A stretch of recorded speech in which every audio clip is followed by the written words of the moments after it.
بلکہ ابھی تو ہمارے شہر مالیگاؤں کے ایک برقع فروش نے، برقع میکر نے اخبارات کے اندر مضمون شائع کروایا. اس نے مضمون لکھا.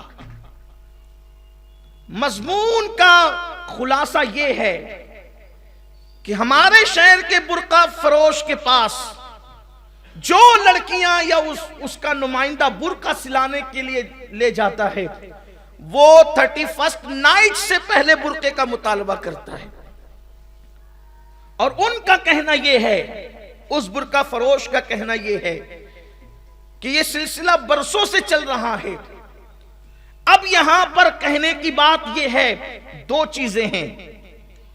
ایک تو یہ کہ اگر 31st نائٹ کے لیے برقعے سیے جا رہے ہیں تو کہیں ایسا تو نہیں کہ مسلم بیٹیاں بھی 31st نائٹ میں شریک ہو رہی ہے.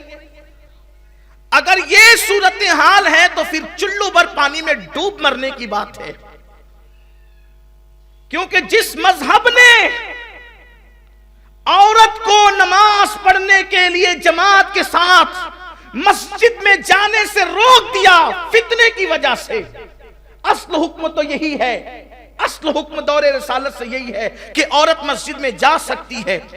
لیکن فتنے کے خوف سے سیدنا فاروق اعظم نے روک دیا کہ نہیں، اب عورتوں کی عزت کو خطرے میں دیکھ کر یا عورتوں کی کیفیت کو دیکھ کر ان کی آبرو کو بچانے کے لیے فاروق اعظم نے کہا اللہ کی بندیاں اب اللہ کے گھر میں نہیں آئیں گی عزت کی حفاظت کی خاطر. اور پھر روک دیا گیا عورتوں کو مسجد سے. تو جس مذہب کے اندر عورتوں کی عزت کے تحفظ کی خاطر عورتوں کو مسجد میں جانے سے روک دیا گیا ہے، اس مذہب کی ماننے والی بیٹیاں پھر 31st نائٹ منانے کے لیے کس طریقے سے باروں کی طرف جا سکتی ہے، کس طرح آبروؤں کا سودا کر سکتی ہے. اگر گنبد و مینار کے شہر میں یہ بات ہے تو ہم بہت درد کے ساتھ یہ کہتے ہیں، یہ بہت بڑا المیہ ہے. باپ کو، بھائی کو، گھر کے لوگوں کو توجہ کرنا چاہیے کہ ایسا کیوں ہو رہا ہے. لیکن میرا گمان کہتا ہے، میرے دل کی آواز کہتی ہے، میرے ضمیر کی آواز کہتی ہے کہ میرے شہر مالیگاؤں کی بیٹیاں ایسا نہیں کر سکتی. اللہ اکبر. آج بھی ان کے اندر ایمانی جذبہ، حیا، غیرت، پرہیزگاری موجود ہے. تو پھر ایسا کیا ہو رہا ہے؟ تو بات یہ ہے، جو لڑکیاں مذہبی ہے، جو لڑکیاں مسلکی ہے، جو لڑکیاں مشربی ہے، یعنی دین، دھرم، مسلک و مذہب سے جن کا تعلق ہے، وہ قطعاً ایسی نہیں ہے.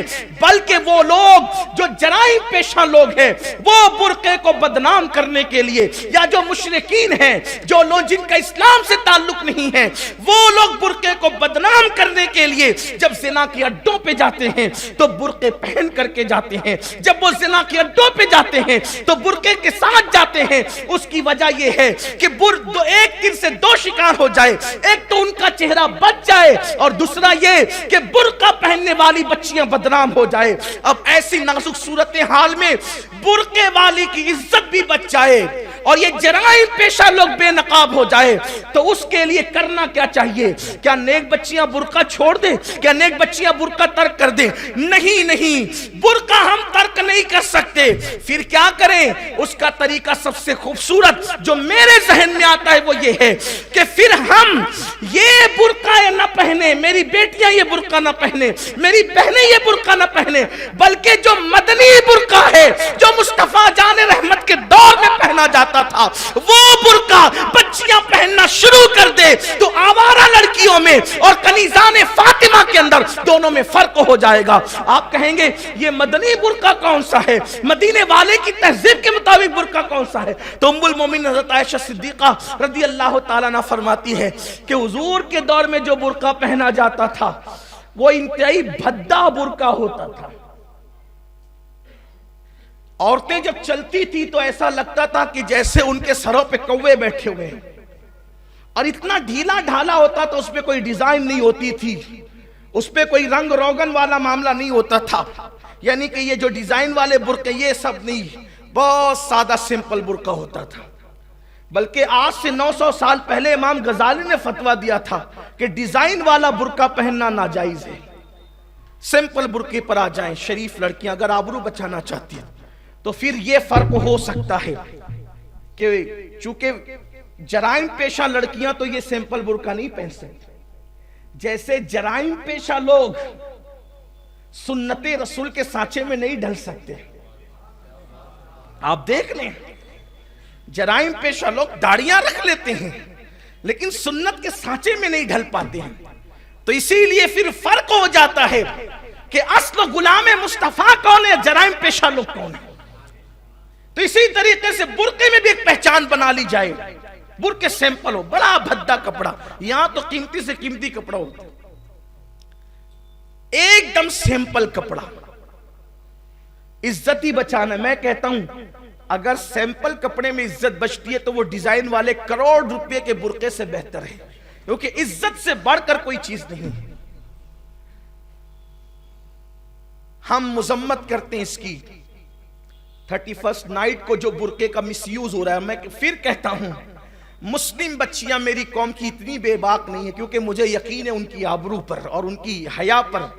جو مسجد آنے کے لیے ضد نہیں کرتی وہ بار میں کیا جائے گی، اور جو جاتی ہیں ان کا سیدہ فاطمہ الزہرا سے کوئی تعلق نہیں، اس لیے جاتی ہے.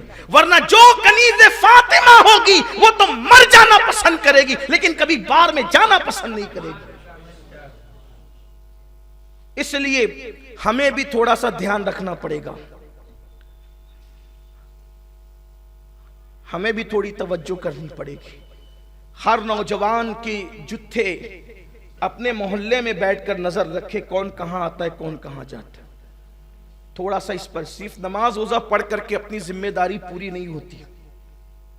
یہ جو ادارے بنا رکھے نا محلوں کے اندر، یہ صرف رات کے 3 بجے تک پڑے رہ کر کے اوندھے پڑے رہ کر ٹی وی دیکھنے کے لیے نہیں ہے.